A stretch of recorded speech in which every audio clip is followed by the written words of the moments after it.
Me invitaron a conversar con ustedes y tenemos solo una hora, porque estaba en Brasil hasta este momento. La teletransportación funciona en esta época. Podemos cerrar una palestra en Pernambuco hace 10 minutos y estar acá con ustedes en un minuto más. Tengo una presentación de preguntas, solo de preguntas, y voy a ir haciéndoles esas preguntas. Por eso me interesaba mucho que pudiéramos compartir cámara para ver sus respuestas. Entonces, les voy a proponer que los que quieran responderlas de viva voz, como yo voy a poner la presentación, no los voy a ver a ustedes físicamente, a todos. Entonces van levantando la mano y dame un segundo, que acá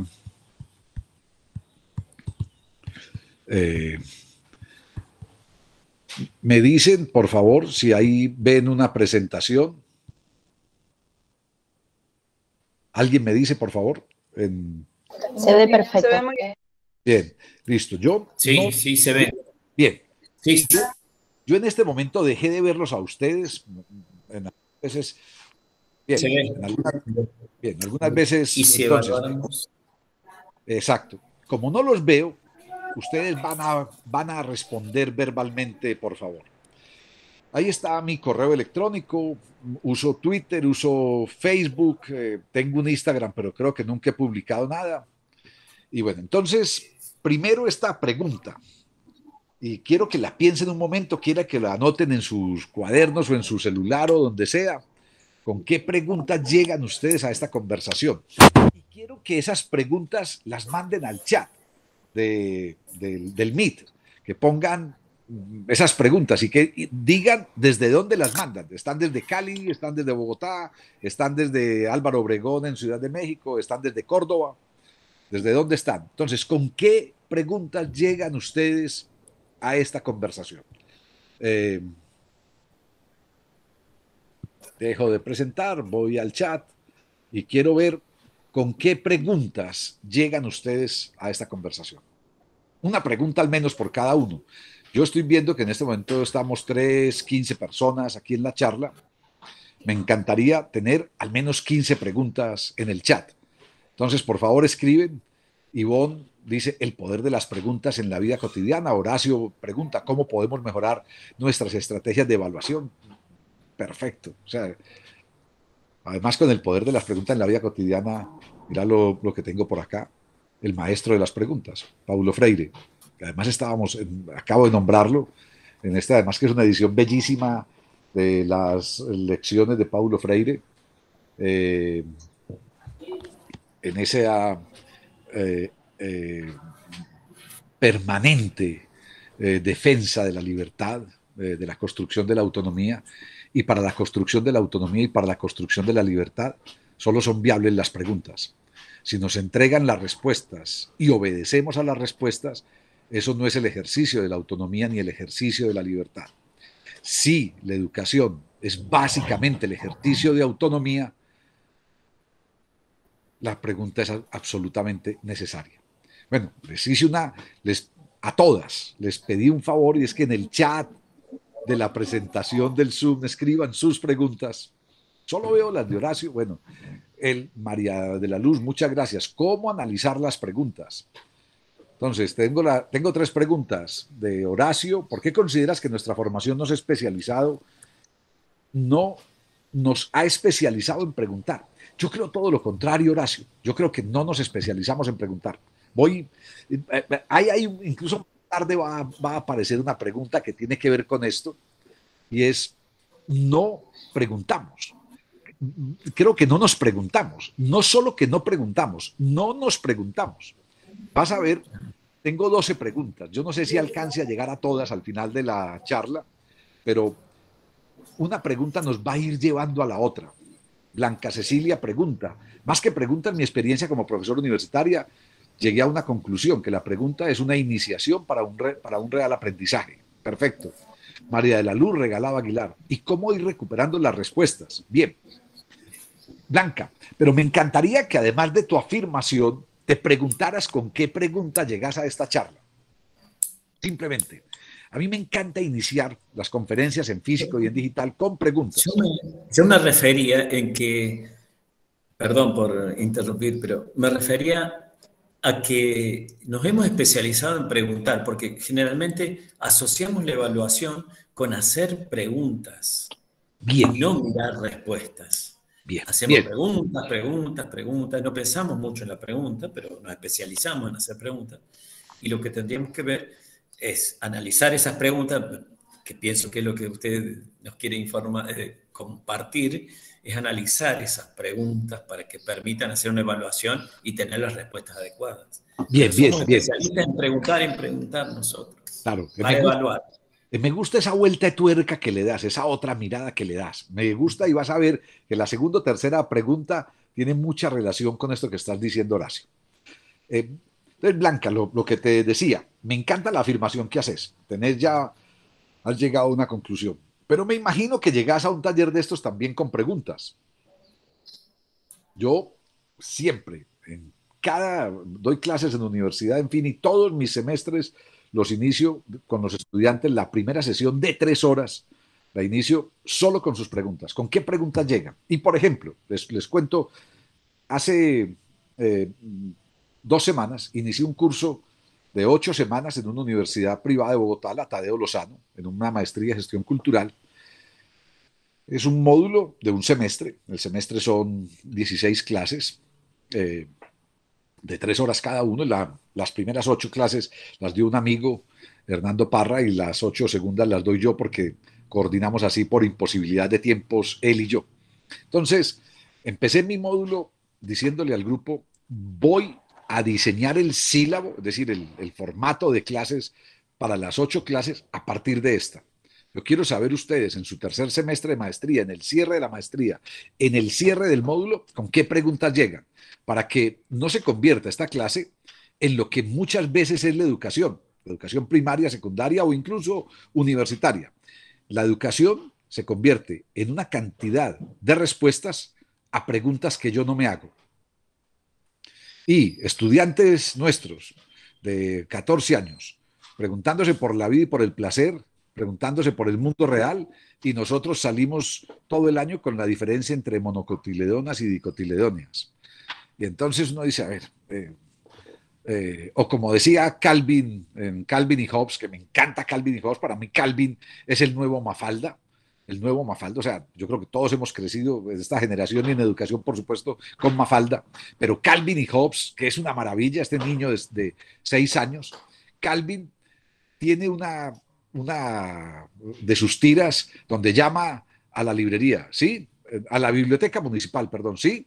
Buenos días, por favor. ¿Tienen libros de cómo fabricar explosivos?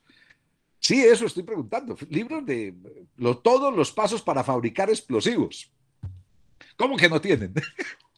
Pero, ¿en qué biblioteca es esa? Yo quiero un libro. O sea, estoy buscando un libro para fabricar explosivos. 6 años el carajito este. Y la bibliotecóloga le dice que no tiene. Entonces él cuelga el teléfono diciendo, y después se preguntan por qué los niños no leemos. Una maravilla, o sea, desarma todas las lógicas. Blanca Cecilia, ¿cómo se le enseña a los profesores a que se pregunten? Bien, me encanta esa pregunta. ¿Por qué se pierde la curiosidad por preguntar? Dice Angie. Y Blanca otra, Colombia es un país donde la gente repite, pero no se pregunta. Ave María, eso es tremendo, Blanca Cecilia. ¿Vos dónde es que estás, Blanca? ¿En Cali? Blanca, si quieres prende micrófono, prende cámara y no sé dónde estás. Bien, saludo Ya. nuevamente. A ver, estoy invisible. Bien. Estoy recién levantada. Ah, bueno, o sea, estás invisibilizada. Bien. Invisible, eso. ¿Dónde estás, Blanca? Estoy en Cali. Bien. Fui profesor de la Universidad del Valle durante 34 años en psicología. Bien. ¿Ya?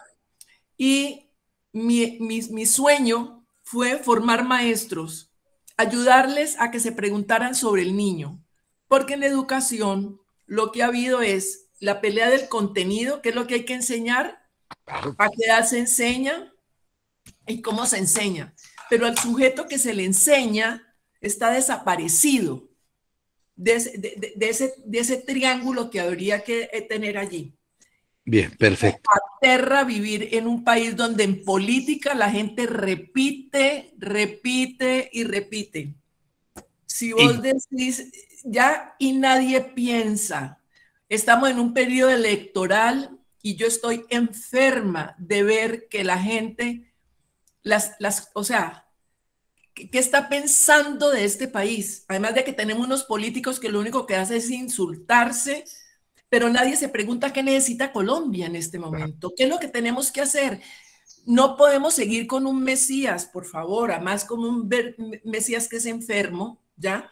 Y nos tenemos, bueno, yo no me voy a poner a hacer política, yo necesito saber, porque en los niños yo sé, por ejemplo, si tú sacas a unos niños a un pedazo de tierra donde hay hormigueros y los pones a observar los hormigueros, a que ellos se pregunten para dónde llevan, por ejemplo, esas hormigas que tenemos en Colombia que se comen los árboles, ¿ya?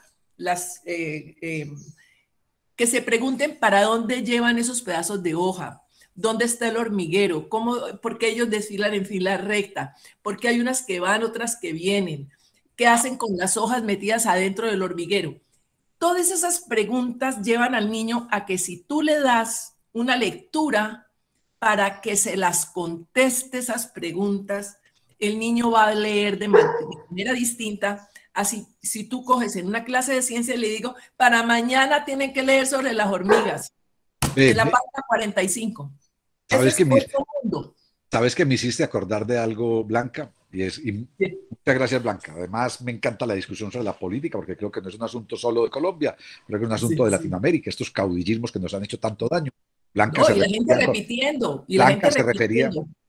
refería con el caudillismo colombiano a Álvaro Uribe Vélez, que nos ha hecho un daño tremendo. Terrible. Y es de acá de Medellín y nos disculpamos, pues, en fin, con el resto del país por eso. Pero miren, es muy especial. Hace un tiempo yo tengo una prima sobrina, digo prima sobrina porque es hija de una tía que es menor que yo y entonces ella es como mi sobrina más que mi prima, pero además es mi ahijada. Y estaba esta chiquita en la escuela, no sé, estaba en el primer curso o algo así. Y su madre me escribe, me dice, Jorge, nos llamaron a una reunión de padres de familia, a Jaime y a mí, al papá y a mí, me llamaron la profesora de Andrea porque está muy preocupada.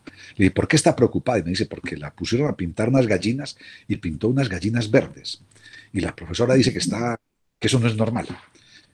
¿Qué hacemos? Y le dije, ay, mira, primero que todo, vas a mandarle 2 o 3 respuestas a la profesora. La primera respuesta es que hay gallinas verdes, las gallinas verdes de la Polinesia, y le mandas este enlace. Decirle que Andrea, a sus 5 o 6 años, ya intuye que en la Polinesia hay gallinas verdes. Segundo, que la profesora podría hacerse una pregunta. Andrea, ¿por qué pintaste gallinas verdes? Y empezar a descubrir ahí cosas que están en la niña en vez de descalificarla de esa manera. Pero tercero, los colores son de Andrea. Ella puede pintar las gallinas del color que le dé la gana. Para eso los colores son de ella.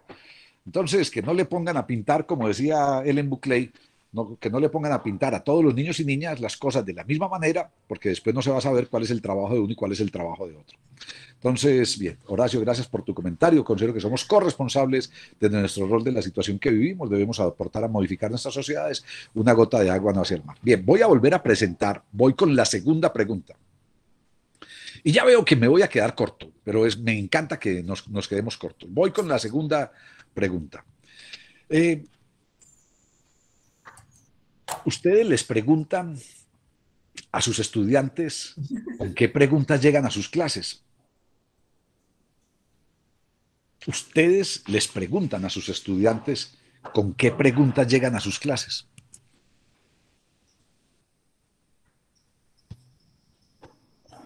¿Alguien quiere abrir micrófono y cámara y contarnos esto? Ya sabemos que Blanca Cecilia está en pijama todavía. Yo estoy tomándome el tercer cafecito de la mañana porque empecé a las 6:40, me conecté con Brasil, allá tienen 2 horas más como en Argentina, entonces a las 7 de la mañana empezábamos en Brasil hoy la palestra. Generalmente no, dice Horacio. Generalmente no le preguntamos a los estudiantes con qué preguntas llegan. Apaga tu micrófono, Blanca, que te está sonando el teléfono, por favor. Y me queda difícil contestarlo desde acá. Blanca, apaga tu micrófono, que te estamos escuchando. Eso, gracias. Bien. Silvia, ustedes les preguntan a sus estudiantes, Jeremy, les preguntan a sus estudiantes, Henry, Ariel, Melina, Caterín, Agustina, Florencia, Carolina Isabela, Angie Arias, Gisela, además de las 3 cámaras prendidas que se los ha... Uy, Carolina, qué maravilla, prendiste tu cámara, te agradezco, me voy a arrodillar ante las cámaras. Eso. No, bueno, hola, buen día. Buen día. ¿Dónde estás, Carolina? En Argentina, en Corrientes, Argentina. En Corrientes está, pero en la propia ciudad de Corrientes, ¿o no? Sí, estoy en la propia ciudad de Corrientes. He estado, te digo, 6 o 7 veces en Corrientes. ¿En serio? Sí, pero además en Longay, en La Hoya, allá cerca de la terminal de buses. O sea, he estado trabajando en el proyecto de Hábitat que hay ahí con Mariana Leconte, con un equipo espectacular. En fin, es muy interesante. Con Gabriel, el secretario de Cultura, el arquitecto. He estado en el barcito de Gabriel, ¿cómo se llama el barcito? Que es él es el dueño, el secretario de Cultura de Corrientes, arquitecto y dueño de un bar. Y entonces su oficina es el bar. Es una maravilla, eso me encanta. Pero bueno, tengo muy buenos recuerdos de Corrientes. ¿Y vos dónde estás, Jorge? Yo estoy en Medellín. Ah, Medellín. Ajá, ajá. Bueno, solo para no consumir más tiempo, pero sobre la pregunta que vos hacías, yo trabajo con chicos en la universidad, o sea, de primer año, y suelo tener esa pregunta inicial así, pero raramente ellos responden a esa pregunta, ¿con qué viene? Es más, inclusive hay veces que yo creo que es más una costumbre de estar presente en la clase, pero a veces vienen un poco a ciegas, sin saber exactamente el tema que se va a desarrollar en la clase. Entonces, no solamente que no traen preguntas, sino que cuando yo insisto un poquito más en saber, porque ellos tienen que hacer alguna actividad previa a la clase para introducirlos en el tema, entonces son un poco, me da a mí la impresión de que no están conociendo el tema. Bien. Eso que vos decís, Carolina, me permite al menos dos reflexiones. Y el que quiera opinar, bienvenida a la opinión. Que además veo que Horacio se va subiendo en el asiento. Miren, yo les dije hace un rato, todos mis talleres, todas mis clases, el 100% de mis clases, físicas o presenciales, empiezan con las preguntas. Y no avanzo hasta no tener las preguntas. Pero ojo, las conferencias o las reuniones. Y cuento una anécdota que tiene que ver con Argentina. Me contrataron en la Secretaría de Hábitat e Inclusión del gobierno de la ciudad de Buenos Aires en el 2012 para hacer una conferencia, 2 conferencias y un recorrido por un par de barrios. Me contrataron para 3 días. El primer día llegué al gabinete del gobierno de la ciudad, Mauricio Macri, sus 8 ministros, yo no conocía a ninguno de ellos, y segunda y tercera línea, o sea, había unas 60 personas. Y querían escuchar qué estábamos haciendo en Medellín, en los proyectos de transformación urbana, social, educativa, en intervención en los barrios de mayor pobreza, en las villas de Buenos Aires, en las equivalentes a las villas, a la Villa 2124, a la Villa 1114, a la Villa Sildañez, a la Villa, el barrio Padre Mujica, que era la Villa 31, o a Ciudad Oculta Villa 15, en fin, querían saber qué estábamos haciendo en barrios parecidos. Entonces llegaron a escuchar al conferencista de Medellín. Y yo empecé y les saludé, bueno, buenos días, ¿cómo están? Mucho gusto, les agradezco la invitación. Cuéntenme, ¿qué preguntas tienen? No había abierto una presentación y se rieron. Y dije, no, yo quiero empezar con sus preguntas. ¿Ustedes qué preguntas tienen? Ustedes crearon una Secretaría de Hábitat e Inclusión solo hace un par de meses, en el 5º año de gobierno suyo, Mauricio, y están empezando a intervenir en las villas. Yo quiero saber qué preguntas tienen. Entonces dije, no avanzo hasta recibir una pregunta por cada uno, por cada una de ustedes, en un papel que llevaba y les entregué, y todos tuvieron que escribir una pregunta. Y no avancé hasta que, Y esas, iba por 3 días, me quedé 5 años. Viví la tercera parte de mi vida, 2012, 13, 14, 15 y 16, en Buenos Aires. El 16 más que Buenos Aires, recorriendo Argentina por muchos lugares, desde Río Gallegos hasta Jujuy, San Salvador de Jujuy, o Corrientes, o el Chaco, todo. Bueno, Córdoba, por supuesto, todo. No conozco Mendoza, que es muy raro que alguien que vaya a Argentina no conozca Mendoza, porque siempre es la ciudad supuestamente a la que hay que ir para emborracharse gratamente, pero no conozco Mendoza. Y conozco, por el contrario, los sitios más duros de Argentina. La Cava de San Isidro, Villas de Moreno, las villas de Quilmes, las villas de Matanza, las 150 hectáreas de San Salvador de Jujuy, el basurero de Río Gallegos, que está ocupado con infraviviendas. O sea, todo, ¿cierto? Conozco la pobreza. El basurero de Córdoba, estuve en el basurero de Córdoba, donde además había algunas viviendas ahí alrededor y una cosa durísima, una explanada enorme. Pero bueno, y esas preguntas que recogí en esa primera sesión me sirvieron durante los 5 años que asesoré el proyecto de Hábitat de Inclusión. Esas preguntas me sirvieron durante ese tiempo. Entonces, yo creo que es fundamental hacernos preguntas. Por eso la pregunta, se preguntan ustedes, le preguntan ustedes para los estudiantes. Bien, Ariel, entendido, por razones de salud no enciendo la cámara. Perfecto. No se inicia con qué preguntas llegan. Gracias por comprender. No se inicia con qué preguntas llegan. Debería iniciarse siempre con las preguntas. ¿Con qué preguntas llega una niña de 6 años al aula de clase? ¿Con qué preguntas llega un niño de 10 años? ¿Con qué preguntas llega un estudiante de 18 a su universidad? ¿Con qué preguntas llega un estudiante de 24 a su maestría? ¿Con qué preguntas llega un estudiante de 30 a su doctorado? Pero creo que en fin, creo que no. Creo que... En fin, sí, el primer día, dice Blanca, hago una encuesta que la uso en el examen final. Bien, yo más que encuesta quiero la pregunta abierta. A mí me gusta más la pregunta abierta, pero no sé si nos podemos... Y Henry Carrión, no sé dónde estás, Henry, si nos ponen además cuando pongan el mensaje o si querés abrir micrófono, Henry. Veo que Silvia abrió cámara. Silvia, ¿vos dónde estás? Buenos días. ¿Dónde estás, Silvia?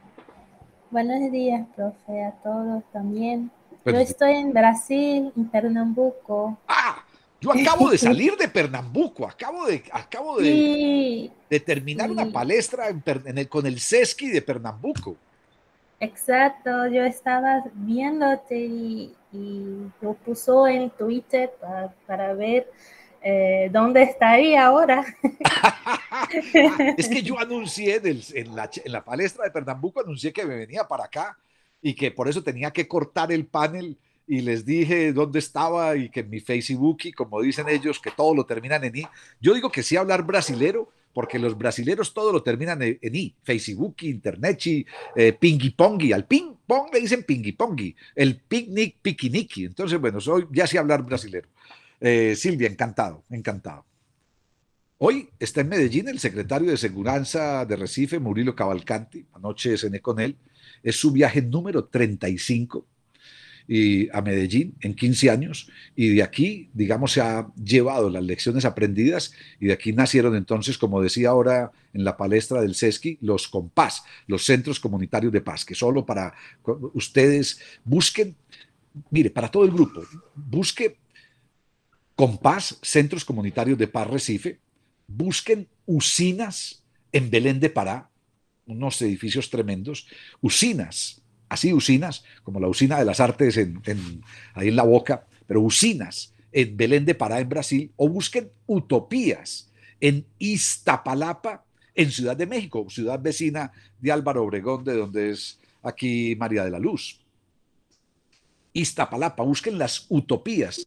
Han inaugurado 9 utopías, son proyectos educativos, proyectos culturales, en fin, pero eso es muy especial porque son proyectos para las preguntas. Pero bueno, ustedes en Rosario además tienen en Argentina, tienen el tríptico de la infancia y tienen en Santa Fe el tríptico de la imaginación, que es para hacerse también las preguntas posibles. El trabajo de Chiqui González, esa filósofa que me encanta porque es un terremoto, esa mujer. Pero bueno, Silvia.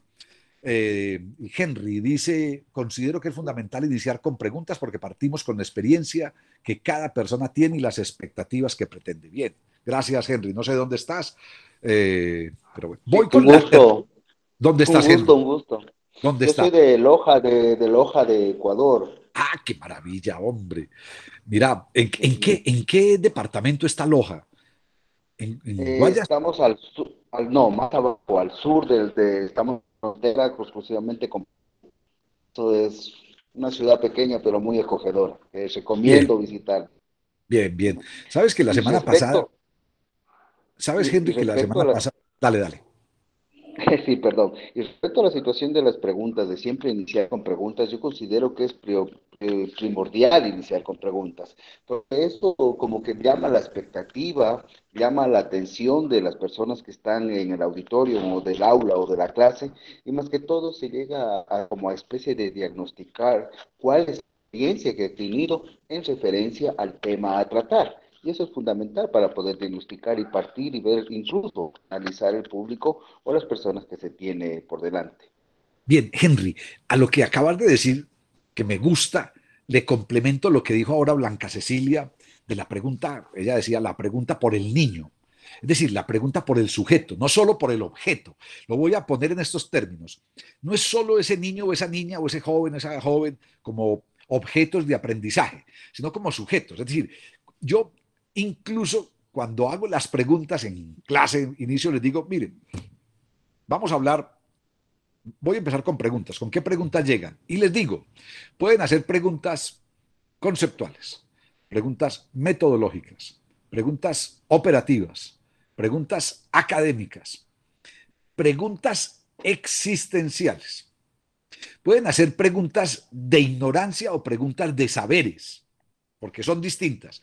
Pueden hacer preguntas disruptivas o preguntas incluso para joderle la vida al que está al frente del aula de clase. Pueden hacerle preguntas a sus compañeros. Las preguntas no son para el profesor, son las preguntas que nos hacemos, no la pregunta que le hacemos a usted, las preguntas que yo me estoy haciendo.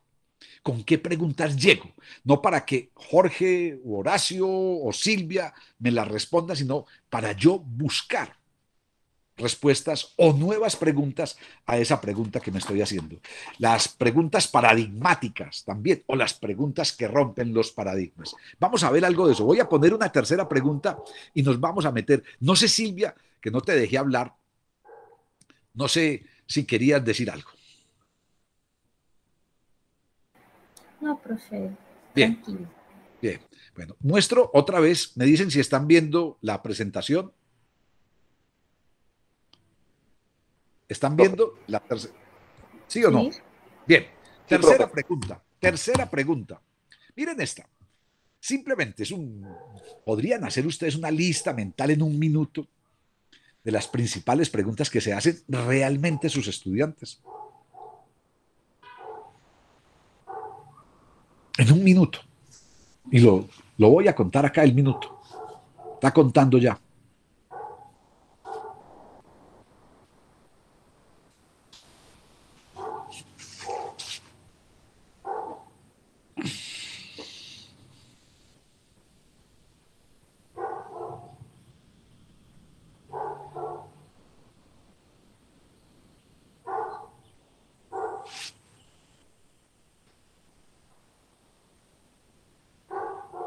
Podrían hacer una lista mental en un minuto, quedan 25 segundos, de las principales preguntas que se hacen realmente sus estudiantes.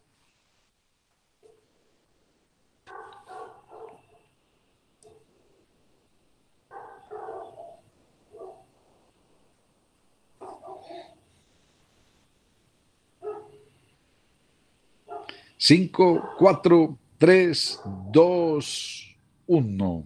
Bien, detenemos. ¿Alguno nos comparte qué preguntas creen ustedes que se hacen sus estudiantes?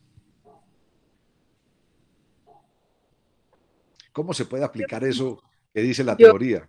estoy Sí. en María. primaria y atendemos a los niños que tienen alguna discapacidad o ahora, bueno, esto que se le llama necesidades educativas especiales. Y creo que sí, cuando usted empezó a contar, yo dije, a ver, primero dije, no se puede. pero después sí empecé a pensar mentalmente en esas preguntas y creo que sí, si uno promueve el uso de las preguntas, sí uno puede prever qué nos pueden preguntar, ¿no? Yo ayer que estaba trabajando con unos niños, me decían, maestra, ¿y a qué vamos a jugar?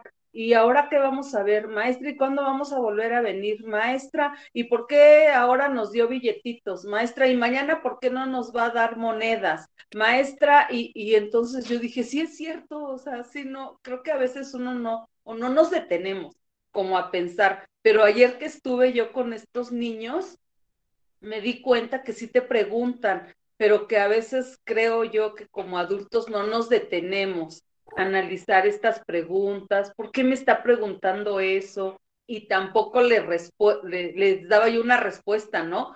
Yo ayer como que en mi experiencia de ayer, ahorita yo pensaba, creo que el tiempo me tenía como si les contesto me voy a llevar tiempo y entonces yo les decía, no sé, luego, a lo mejor, como, pero yo lo hacía porque yo sabía que si contestaba me iba a llevar tiempo y yo tenía otras cosas que hacer. Claro, mira, es riquísima esa intervención, María, porque además combino con 2 o 3 respuestas o preguntas que han puesto acá. La de Horacio me encanta. ¿Cuánto falta para el recreo? Claro, esa es la pregunta que se hace todo estudiante. ¿Cuánto falta para el recreo? ¿A qué hora salimos al recreo? ¿Por qué? Miren, es que hay una pregunta que yo creo que nos hacemos todos, y es, ¿por qué el recreo dura menos que las clases? ¿O por qué la clase no es un recreo? O sea, ¿cómo logramos que la clase sea tan entretenida como el recreo? ¿Cómo podemos lograr que los estudiantes, que las estudiantes que están en recreo quieran volver a clase? Así como no ven la hora de salir al recreo, ¿cómo lograríamos que cuando están en el recreo digan, no veo la hora de volver a clase? O sea, pero es eso. ¿Por qué en la educación siempre hablamos de que el mundo relacional es fundamental y de que estamos en el mundo relacional? Ojo, hace 40 años, creo que 40 años, salió el libro de Habermas, de Junger Habermas, sobre la teoría de la acción comunicativa. Salió cuando no había ni Twitter, ni redes sociales, ni Instagram, ni TikTok, ni nada de esto. Ni siquiera correo electrónico, pues ni siquiera Internet. Una época en la que no había Internet, parece imposible. ¿Cómo hacíamos? ¿Cómo hizo Colón para venir sin internet a estas tierras, a joder la vida por acá? Entonces, si hubiera tenido internet, a lo mejor hubiera sabido que ya no necesitábamos que nos descubrieran, que ya, como dice Les Luthiers, nos descubrieron, al fin nos descubrieron, que cantaban los indígenas según la canción de la cantata de don Rodrigo Díaz de Bastida de Les Luthiers. Pero es eso, es decir, estamos en el aula de clase. ¿Por qué el recreo no dura más si estamos en un mundo relacional? Porque no aprovechamos el espacio de distensión, como podríamos decir, para generar muchísimas cosas, ya no solo desde el ocio y desde el ocio creativo, sino desde la lúdica, que es lo que tendría que pasar permanentemente en las clases. Dice Henry, correcto, las clases deberían ser más dinámicas, es decir, utilizar una gamificación adecuada en cada materia. Blanca Cecilia dice, la pregunta que podrían hacer los estudiantes es, de todas las teorías que hay en psicología, ¿cuál es la verdadera? ¡Qué maravilla! ¡Qué maravilla! O sea, ¿para qué me va a decir todas las teorías? De una vez dígame la verdadera. Me haces pensar en un tipazo de Medellín, Alberto Aguirre, un gran escritor, abogado, periodista, librero, cronista de cine, pero básicamente un tipo que hace unos 3 años murió, siempre jodió la vida, siempre jodió, es decir, siempre pellizcó, siempre fue duro con la sociedad. Un tipo que en sus columnas de prensa, en el periódico más conservador, en la revista más abierta, siempre tenía una voz discordante sobre todo. Y este hombre, un ateo convencido, vivía en el pleno centro de la ciudad, como decir vivir en Plaza de Mayo, en Buenos Aires, vivía en pleno centro de la ciudad. Y este, cuando salía por las mañanas a tomarse un café, lo abordaba, por ejemplo, un grupito de testigos de Jehová. Y entonces él les decía, hombre, no creo en la religión católica, que es la única verdadera, voy a creer en la de ustedes. Solo por joderle la vida, ¿cierto? Entonces, en esto, ¿cuál es de las teorías de psicología la verdadera? Me encanta, o sea, venga, no me eche mucha carreta todo este año, dígame cuál es la teoría verdadera y con eso nos vamos. Eh, ¿Cómo se puede aplicar eso que dice la teoría Blanca Cecilia? Así espectacular. Bien, me voy con otra pregunta. Y voy a acelerar porque habíamos dicho que los iba a tener aquí una hora y ya voy solo en la tercera, creo, y sí, y me faltan 9 y hay otras que dan para mucho juego. Miren la cuarta. Están viendo la pregunta para quienes no tengan pantalla por alguna razón. ¿Qué pasaría en un aula de clase en la que los y las estudiantes de cualquier edad empezaran a ser evaluados por la calidad de sus preguntas y no por las respuestas que les hemos dado para que repitan? Yo, desde que estaba en la escuela, yo me preguntaba por esto. ¿Para qué me preguntan lo que me acaban de enseñar? Entonces, miren, a mí me castigaron, una profesora me castigó porque le respondí esto en su pregunta, un examen de biología. Preguntó algo y le dije, ver respuestas en las páginas 45 y 46 del libro de clase. O sea, yo no tenía internet, yo tengo 59 años. Claro, la profesora me respondió y le dije, a ver, dígame si no está en la página 49 y 45 y 46, eso. Yo tengo una memoria numérica, entonces hago alarde de ella. Es decir, me acuerdo de que en 1991, el 15 de marzo, fue viernes.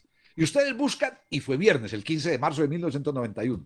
Por alguna razón me acuerdo de eso. Pero entonces a mí me gusta jugar con los números. Entonces cuando yo leo un libro, digo, me voy a acordar de la página 45.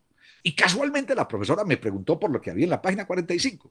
Entonces le dije, busquen las respuestas, las puede encontrar en la página 45 y 46. Claro, me calificó con 0 y me castigaron por insolente. Pero yo todavía digo, yo tenía razón. Ahí estaban las respuestas, me las sabía. ¿Para qué quiere que se las repita? En cambio, si la profesora me hubiera preguntado, a partir de lo que dice en la página 45 y 46 del libro, estas 2 o 3 afirmaciones, ¿qué preguntas te haces? O terminamos un año, vimos 10 meses de clase, tuvimos 42 semanas de clase, tuvimos 84 horas de trabajo en cálculo. ¿Con qué preguntas te quedas? ¿Para qué diablos me va a servir el cálculo en la vida? ¿Cuándo voy yo a aplicar otra vez coseno, tangente y todas las fórmulas de trigonometría? ¿En qué? ¿Qué aplicación? En fin, o sea, pero no, las respuestas. El hombre que calculaba de Malbataján o el diablo de los números de Enzensberger, una maravilla. O sea, el diablo de los números de Enzensberger es eso. Son libros para hacernos preguntas. ¿Cómo diablo le salen los camellos, la división de los camellos en el hombre que calculaba de Malbataján? ¿Cómo diablo le sale esa división entregándole más camellos a cada uno de los que les tocaba después de una división simple? O sea, esa es la pregunta. Entonces a mí no me importa saber si la división, nada, me importa saber es cómo diablos logró este hombre dividir camellos y que a todo el mundo le tocara más de lo que le iba a tocar si la división no daba eso, si la división matemática no daba eso. Explicado de otra manera. O lo que decía Stephen Hawking en el libro del Big Bang. Dijo, en el prólogo dijo, este es un libro sobre física, es un libro para explicar los huecos negros, pero un amigo me dijo, cuando lo estaba escribiendo, que por cada fórmula matemática que pusiera, iba a perder la mitad de mis lectores. Por lo tanto, declaro, espero solo haber perdido la mitad de mis lectores porque uso una sola fórmula matemática, E igual mc al cuadrado, la fórmula de la teoría de la relatividad. Entonces, uno leyendo esa fórmula, yo todavía, pues, como no soy matemático, todavía me pregunto, a ver, ¿cómo diablos aplico yo la mc al cuadrado en mi vida diaria? que sería la pregunta de Blanca Cecilia. O sea, profe de matemáticas, de una vez, díganos, ¿para qué me sirve a mí la teoría de la relatividad? Y después me lo explica. Profe, dígame de una vez, en estos días vi unas fotos de una escuela que tienen toda la geometría aplicada al mobiliario. Una maravilla. La puerta es un compás, o sea, la puerta tiene el compás, los asientos, en todo está explicada la geometría. Por lo tanto, vos estás en una clase de geometría permanente, estás viendo la aplicación específica. ¿Alguien quiere comentar esa pregunta? ¿Qué pasaría en un aula de clase si evaluáramos con las preguntas? Bien, me voy a la siguiente pregunta. Vuelvo a compartir pantalla.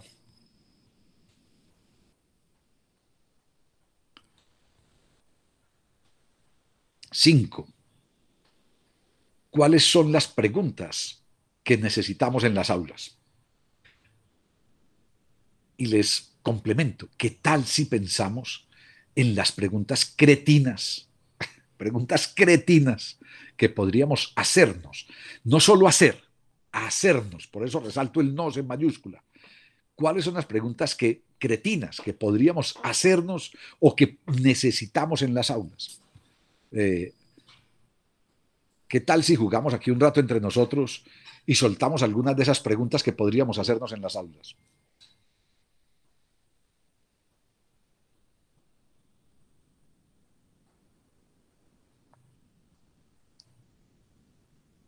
Escribimos algunas de esas en el chat, alguna pregunta cretinas, preguntas necias, preguntas tontas, que son finalmente las preguntas que nos han llevado al descubrimiento de los nuevos saberes.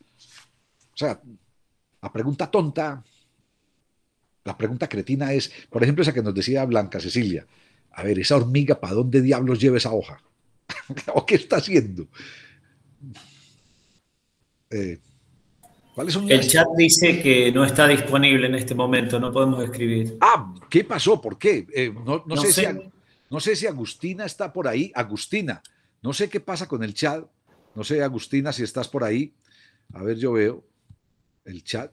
A ver, yo Sí, decía. ya lo hacemos y lo solucionamos. A ver si está disponible. Disculpen el inconveniente. Yo ahí leyeron el chat mío o no. ¿Puedo escribir yo? Ahí, a mí me salió el mío. Bien, Silvia, ahora sí, listo, gracias. Bien, gracias, Agustina. Bien. ¿Alguna pregunta cretina, alguna pregunta necia, alguna pregunta que necesitamos hacernos en el aula? ¿O que podríamos hacer en el aula? Incluso con eso que se dijo ahora, con estos estudiantes que decía María de la Luz, creo, con los estudiantes que llegan, o Henry, con los estudiantes que llegan sin preguntas y que cuesta, o sea, que, a ver, ¿por qué llegamos sin preguntas? Es que miren que la educación está tan condicionada que un estudiante llega sin preguntas. Yo creo que, es decir, lo defino como caso personal. Yo me meto en algo, yo me meto en una película, me meto en un libro, me meto en una conversación, me meto en una relación, me meto en un taller, porque llevo preguntas, si no, ¿para qué diablos me inscribo? ¿O para qué diablos abro un libro? Es decir, miren, de entrada, hay una lectura que quería compartir. Les recomiendo que busquen este filósofo, Estanislao Zuleta. Este es uno de los grandes filósofos colombianos, es de Medellín. Y Estanislao Zuleta, este es un pequeño libro, además este libro es de los que circula por el metro, este dejó de circular, quedó acá. Y realmente se los confieso, es que yo trabajaba con la organización que lo sacaba, y entonces este me lo apropié. Y hay una lectura que se la recomiendo. La encuentran libremente en internet, El elogio de la dificultad. Este puede ser el texto más leído de Estanislao Zuleta. Es un texto de nada, 10 páginas, un texto corto, pero es muy interesante. Entonces, no sé si conocen este, del elemento de Robinson. Este es Ken Robinson, lo pueden encontrar, es una de estas estrellas que algunas veces me revientan las estrellas, pero es una de esas estrellas de la educación, tiene varias conferencias TED, pero el elemento es la pregunta por lo que el estudiante, a mí es que me gusta me gusta rayar los libros, me gusta joderle la vida a los libros, entonces rayo y pongo en todas partes y aquí mire de esto, no sé si alcanzan a ver, en la página 143, las preguntas. Las preguntas. Hacía rato que no lo abría aquí en Robinson, pero voy a buscar en la 143 qué dice de las preguntas. Si pudieran hacer lo que quisieran, ¿qué harían? ¿En qué tipo de actividades tienden a implicarse por propia voluntad? ¿Qué clase de habilidades sugieren esas actividades? ¿Qué es aquello que absorbe más su interés? ¿Qué tipo de cuestiones y de observaciones hacen? Son preguntas para los alumnos y las alumnas. Y el elemento es simplemente esa posibilidad de encontrarle a cada uno, a cada estudiante, a cada una, su elemento. Es decir, ¿qué es lo que disfruta? ¿Qué es lo que la apasiona? A mí me iba bien, yo fui un nerd, fui un buen estudiante, lo que llaman en un colegio un buen estudiante, me iba bien. Pero básicamente decían que me iba bien porque me iba bien en las matemáticas, en los cálculos, en las trigonometrías, en las físicas, en las químicas, me iba bien en eso. Entonces era un buen estudiante. Pero resulta que entonces en mi familia pensaban que iba a ser ingeniero. Y todos mis profesores pensaban que iba a ser ingeniero, que me iba a dedicar a alguna de estas áreas de ciencias exactas. Y yo estudié comunicación social. Porque cuando fui a terminar la secundaria, yo no tenía ni idea de qué quería estudiar. No sabía qué quería estudiar. Hijo de un ama de casa, de un obrero de fábrica, mi madre había estudiado hasta segundo de secundaria, mi padre hasta cuarto de secundaria, mi hermano había decidido estudiar medicina el primero, pero es que desde que tenía 7 años mi hermano dijo que iba a ser médico. Yo nunca sabía qué iba a hacer. Nunca. Y un día me gustaba una cosa, otro día otra, en fin. Y en el último año de secundaria le pregunté a muchos profesores y profesoras mías de los últimos 6 años, ¿yo para qué servía? Muchos me dijeron todas las áreas exactas, otros me dijeron vos servís para abogado, porque te gusta joderle la vida a los otros y te gusta ser el defensor de los estudiantes. Y uno solo, el profesor de más edad, que tenía en ese momento, todos los que yo había, el de más edad, me dijo, Melguizo, vos servís para periodista. Vos sos un periodista. Vos ya sos un periodista. Me lo dijo así, las 3 cosas. Vos servís para periodista. Vos sos un periodista. Vos ya sos un periodista. Yo tenía 15 años cuando terminé la secundaria. Y me di cuenta que sí. Y eso me puso a pensar. Y cuando llegué a mi casa, mi familia se decepcionó porque, claro, va a estudiar comunicación social, va a estudiar periodismo. Si usted podía ser médico, si podía ser ingeniero, si podía ser una cosa importante en la vida, ¿para qué va a ser un pobre comunicador social? Pero es que nadie había preguntado por el elemento. Y entonces a mí me iba bien en cálculo, en trigonometría, pero yo lo que disfrutaba, mi elemento, era la palabra. Y la sigo disfrutando. Disfrutaba las preguntas. Un periodista pregunta, un periodista juega con la palabra, comunicador juega con la educación, con todo. Es decir, ¿y ahora qué hago?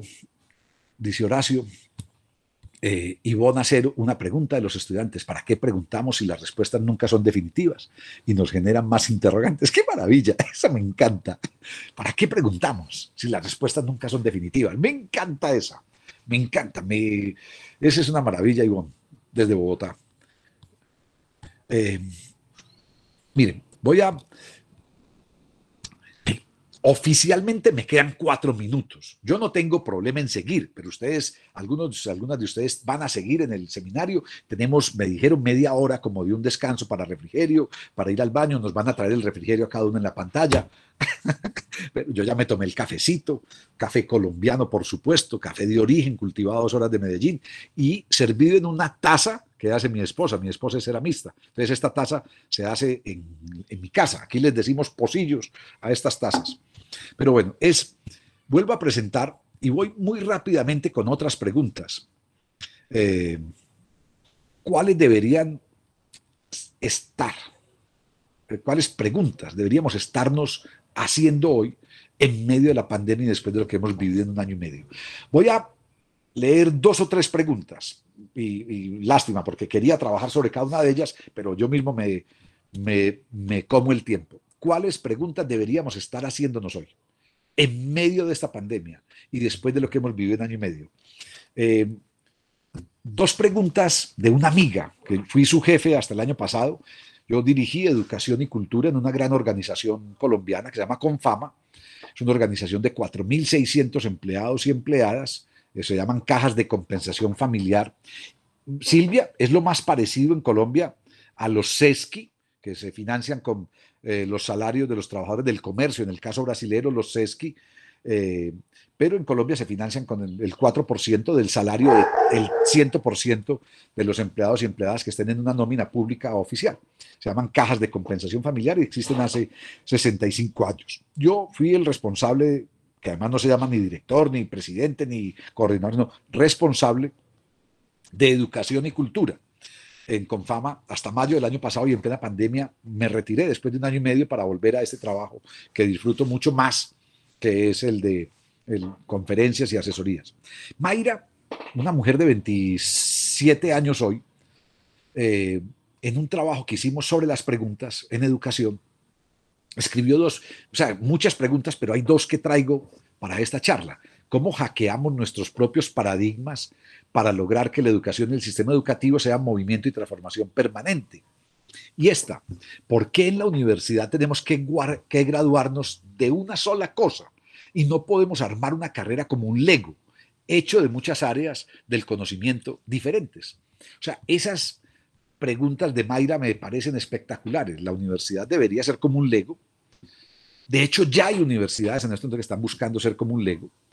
La semana pasada, y ahora que estábamos en Loja, en Ecuador, con Henry, la semana pasada ayudé a hacer un seminario en la Universidad Católica de Cuenca, en Ecuador, 5 días, 5 mañanas, las de lunes a viernes, sobre universidad y cultura.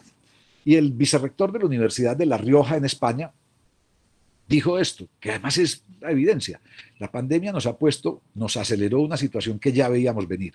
Y es que hoy, dijo, en mi universidad, hay estudiantes de la Universidad Católica de Cuenca, hay universidades de la Universidad Tadeo Lozano de Bogotá, hay universidades, y mencionó una en México, en fin. Y dijo, tengo estudiantes que empiezan a ir otra vez presencialmente a su universidad en Bogotá o en Cuenca, en Ecuador o en otro lugar, pero asisten digitalmente a clases de nuestra universidad mediante convenios con las dos universidades. O sea, ya no solo tener carreras múltiples, de múltiple escogencia, sino que yo puedo hacer mi carrera, mi formación en varias universidades, mediante acuerdos con las universidades. En Brasil, en Espíritu Santo, vi un proyecto muy, muy interesante de escuelas, donde los estudiantes, las estudiantes de sexto grado, 11, 12 años, a un décimo grado, 16, 17 años, pueden estar juntos en las aulas. Piensen esto. Se hace un aula de matemáticas y llegan estudiantes de 12 años y de 16, porque van a trabajar juntos con los aprendizajes que cada uno tiene. Y van a trabajar, y cada aula tiene 2 profesores o 3 profesores. Y entonces, por ejemplo, están en un aula y hoy es para jugar ajedrez. Y es explicación de las matemáticas a partir del ajedrez, donde entonces una niña de 12 años que es especialista en ajedrez le da clases a los jóvenes de 12, de 18 que están ahí, de 17 que están ahí. O sea, es la multiposibilidad de un aula de clase en las escuelas públicas de Espíritu Santo. Un estado pequeño, el estado más pequeño de Brasil, que queda entre el estado de Río de Janeiro y el estado de Bahía. Miren, de una vez voy a hacer algo, aquí en el chat voy a anotar algo. Es como dirían en Brasil, mi WhatsApp. Y aunque en la presentación está también, les voy a dejar mi correo.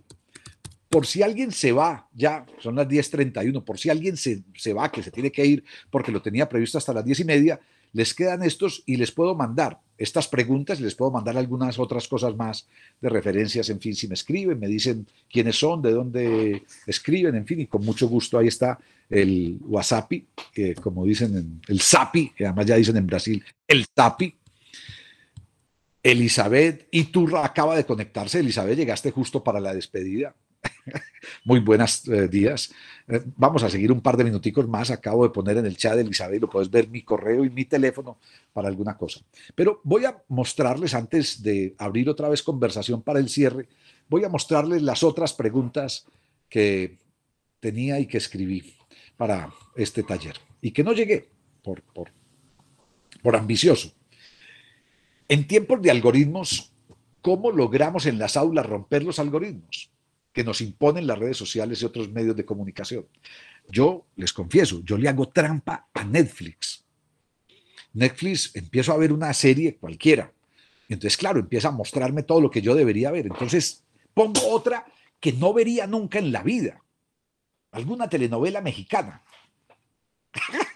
Son horrorosas. Yo no sé ustedes los mexicanos por qué se han especializado en novelas horrorosas. Él, ella y la otra es ciega. En fin. Entonces le pongo alguna serie brasilera que son una maravilla.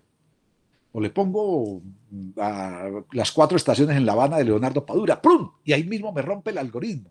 Romper el algoritmo permanentemente en redes sociales, en el Twitter, en el Facebook, como dicen los brasileños, en fin, es necesario. ¿Cómo rompemos el algoritmo en el aula de clase? ¿Por qué no sabemos preguntarnos? ¿Será que no hemos aprendido a escuchar? Mira, que es lo primero de lo que hablamos. ¿Qué de lo que saben los y las estudiantes deberíamos conocer nosotros? Porque es que llegamos como profesores con el conocimiento y con los saberes, y resulta que los estudiantes llegan con muchísimos conocimientos y saberes, y mucho más hoy, a partir de esta tecnologización también de la vida, llegan sabiendo muchas cosas que nosotros no sabemos. Y la 12, ¿con qué preguntas salimos de esta conversación? Entonces, yo todavía tengo tiempo, los que quieran quedarse unos minutos, les quedan esas preguntas, no sé si alguien quiere comentar algo aquí, prender su micrófono, prender su cámara a los que no la hayan prendido. Ariel no la puede prender, tiene un problema de salud. Elizabeth Iturra, que acaba de llegar, no sé dónde estás, Elizabeth. ¿Cuándo, Horacio? Bien, esa pregunta me encanta, Horacio. ¿Cuándo nos volvemos a encontrar? Horacio, además nos tenemos que encontrar para un cafecito o para algo más fuerte, porque yo les dije que aquí había café, pero ¿quién les asegura, quién les asegura a ustedes que aquí no había algo más fuerte? O como decía un amigo, ¿cómo hacía la gente en las oficinas para mentir cuando no había computador? O sea, ¿cómo hacía la gente en las oficinas para hacerle creer a los demás que estaba trabajando cuando no había computador? Porque ahora, pero es eso, incluso es muy especial. Miren, un absurdo, una universidad de Colombia, privada, la Universidad del Rosario, el año pasado, en plena pandemia, circuló esta historia. Y es que en el primer examen, en la primera tanda de exámenes digitales de teleasistente en cámara, les hizo poner las manos así, al frente, para evitar que estuvieran consultando las respuestas. Eso es una tontería suprema. Hombre, pero si yo puedo consultar, ¿quién descubrió el minio?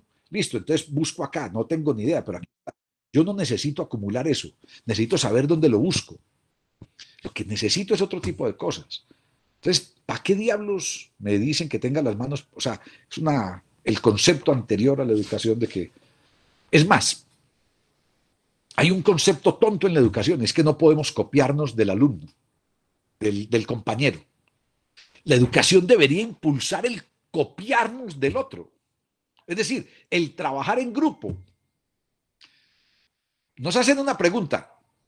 Horacio, vos te sabés la respuesta. Silvia, vos te sabés la respuesta. Vení, enséñame que yo no la sé. Venga, compartamos, porque yo lo que necesito es aprender. Y si vos la sabés, o sabes un pedacito de la respuesta, Silvia, y Elizabeth sabe otro pedacito de la respuesta, pues venga. Erika de Torres, ¿podrían pasarme el enlace, por favor? El enlace de Erika de...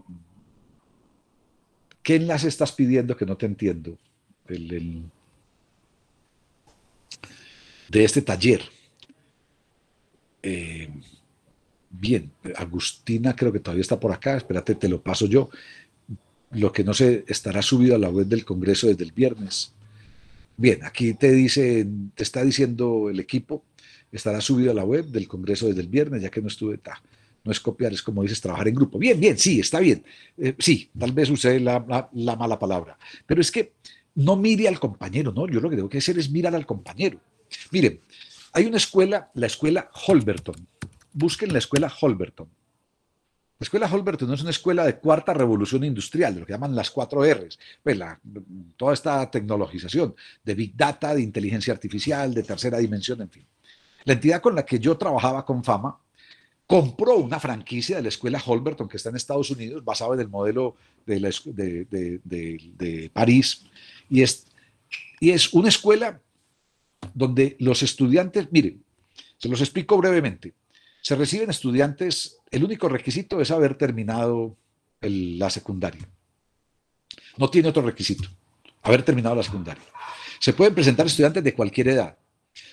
O sea, el más viejo que entró a la primera cohorte tenía 48 años, la más joven 17. Se pueden presentar estudiantes que hayan hecho carreras, maestrías y doctorados, o que no hayan estudiado nada, solo la secundaria. Es una universidad es un curso que dura 2 años, en tres módulos, en 3 momentos. El primero, 9 meses, el segundo, 6 meses, y el tercero, 9 meses.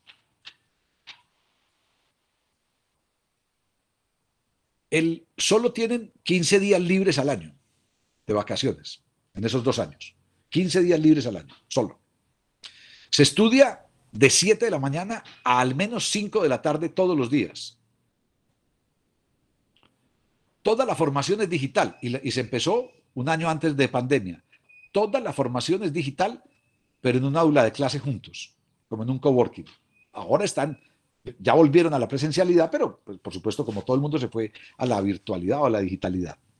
Pero construimos un espacio, como decir un coworking, como decir una sala donde llegaban los 40 estudiantes de la primera cohorte, 40, 50 estudiantes, pero luego, cuando entró la segunda cohorte entró a los 4 meses. O sea, los primeros estudiantes llevaban 4 meses de clase cuando empezó la segunda cohorte. ¿Y saben a qué aula llegaron? A la misma aula. Es decir, creció el coworking.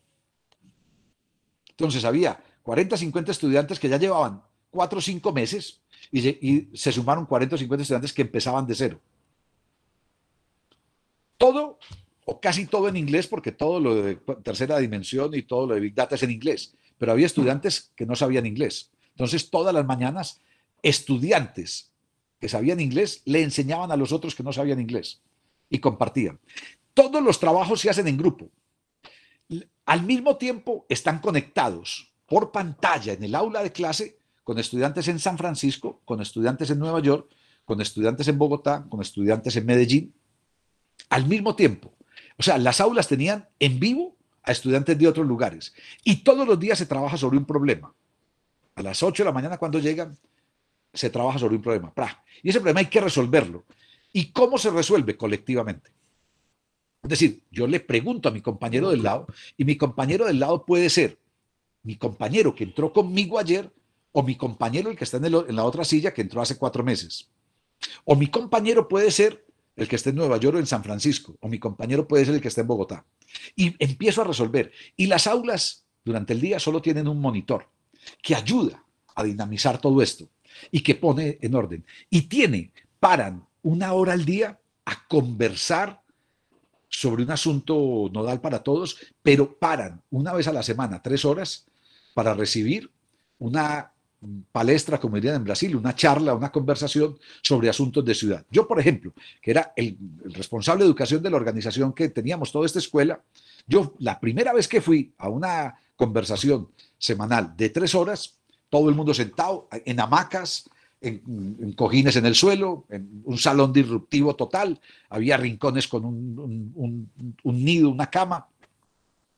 Todo esto era para hablar de procesos del centro de Medellín, de patrimonios, de intangibles, de delincuencia en el centro. O sea, los estudiantes tener otro tipo de información. Y venían estudiantes de otros lugares del país. A los 9 meses terminaba la primera reflexión, el primer módulo, los siguientes 6 meses son práctica, remunerada. Y la práctica se ofreció en rueda de negocios. Hicimos una rueda de negocios con empresas de tecnología del país para que ellos escucharan a los estudiantes y luego eran los estudiantes los que escogían dónde hacer su práctica, no la empresa. Las empresas tenían mesas, los estudiantes se presentaban, decían yo vengo de tal parte, hago tal y tal cosa, y luego pasaban por 20, 25 empresas que estaban buscando gente. Nosotros mismos en la organización buscábamos 6 personas. Los salarios triplicaban la media de salarios profesionales en Medellín en ese momento, de inicio. Estudiantes con 9 meses de aprendizaje tenían la peor oferta salarial que les hacían en ese momento en Medellín, hace 1 año y medio, diciembre del 2019, la peor oferta que les hacían era de $1.500. Y había ofertas de $2.500 para estudiantes con 9 meses de aprendizaje. Iban 6 meses a la empresa a trabajar y podían tomar 2 decisiones: regresar 9 meses más para aprendizaje o quedarse en la empresa trabajando. 3 datos más sobre eso, solo como ejemplo, de nuevas educaciones, de nuevos modelos. No da ningún título. No da ningún título. Solo te da un certificado de que pasaste por la escuela Holberton. No te estás graduando de nada. ¿Saben qué dicen las empresas? Que ya no necesitan títulos. Que no necesitan títulos. 2, pagan al final. Todos los 2 años no pagan nada. Pagan al final. ¿Y saben cómo pagan? Con el 10% de sus ingresos hasta terminar el pago de lo que haya costado esos 2 años. El 10% no, perdón, lo dije mal. 10% de sus ingresos durante 3 años y medio. Sea cual sea el ingreso, mínimo, medio o alto, el 10% de sus ingresos durante 3 años y medio. ¿Qué pasa si no tiene ingresos? No paga nada, porque es un fracaso de la escuela que esa persona no haya conseguido trabajo. Tan sencillo como eso. O sea, nuevos modelos. Y el formato es aprendizaje en colectivo. Yo aprendo con el otro y aprendo del otro. Mi compañero, cuando me está copiando, utilizo esa expresión que no es la más correcta tal vez, cuando mi compañero me está copiando, no me está copiando, me está ayudando a construir mi conocimiento. O yo le estoy ayudando a construir su conocimiento. Bien. Pregunta para el cierre. Si les pueden poner, ¿con qué preguntas salen de acá? Esa tuya, Horacio, ahí ya tenés el WhatsApp. Encantado en cualquier momento.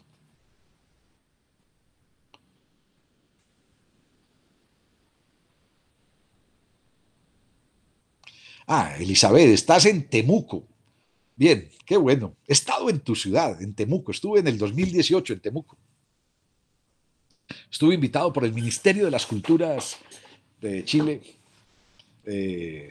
Todavía estaba Ernesto Otone como ministro, que ahora está de subdirector mundial de UNESCO. Incluso con Ernesto estuvimos en el 2011 dando un curso en el Centro Culturales de España en Rosario, en ese lugar mágico que hay al lado del río Paraná, al lado de los Silos. Centro Cultural España en Rosario, espectacular.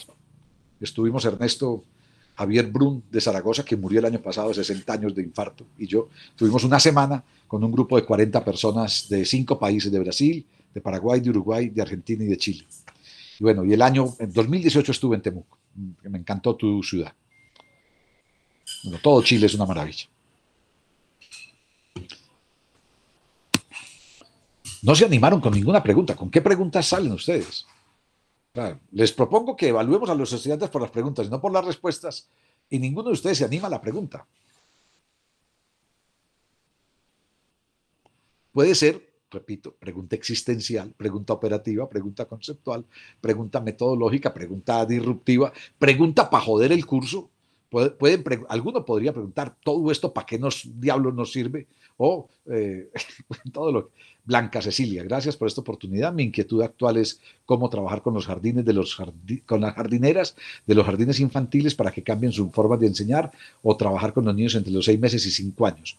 Cuando asisten a los jardines, es necesario que miren los niños y se pregunten. Perfecto, bien. Mira, nosotros aprendimos, mientras se escriben otras preguntas, aprendimos, en Medellín nos fuimos a buscar hace 10, 12 años experiencias en el mundo, para aprender de otros, experiencias de superación de la pobreza, de enfrentar a la pobreza. Nos encontramos con muy buenos programas en varios países, en la India, en Bangladesh, pero encontramos un programa Chile Solidario, en la Chile de Michelle Bachelet de ese momento, del primer gobierno de Bachelet, que en mi concepto fue mejor que el segundo. No sé si Elizabeth compartirá esa opinión, pero para mí el gobierno inicial de Bachelet fue mejor que el segundo. Por eso tienen ustedes otra vez a Piñera, por los fracasos del segundo gobierno de Bachelet. Eso, cada uno repite lo que... Ojo, parece que va a volver a ganar Trump. O sea, Trump se va a volver a presentar en las elecciones en Estados Unidos y tendría todas las posibilidades de volver a ganar, por lo no muy bien que lo están haciendo Joe Biden y Kamala Harris. Entonces podría volver a ganar un tipo como estos, que es increíble. En Brasil todavía Bolsonaro tiene posibilidad de volver a ganar en las elecciones próximas, que es increíble. O sea, pero bueno, aquí llevamos gobernados por Uribe y los suyos y por Iván Duque, y podría volver a ganar un facho de derecha como Federico Gutiérrez, que fue alcalde de Medellín, el alcalde anterior, podría ser el candidato de los uribistas para... En fin, me meto con los jardines infantiles. Nos fuimos a Chile a aprender Chile y vimos Chile Solidario, y aprendimos de Chile Solidario muchas cosas. Y una de las cosas que trajimos, pero aquí diseñamos y funciona bien, es el programa Buen Comienzo.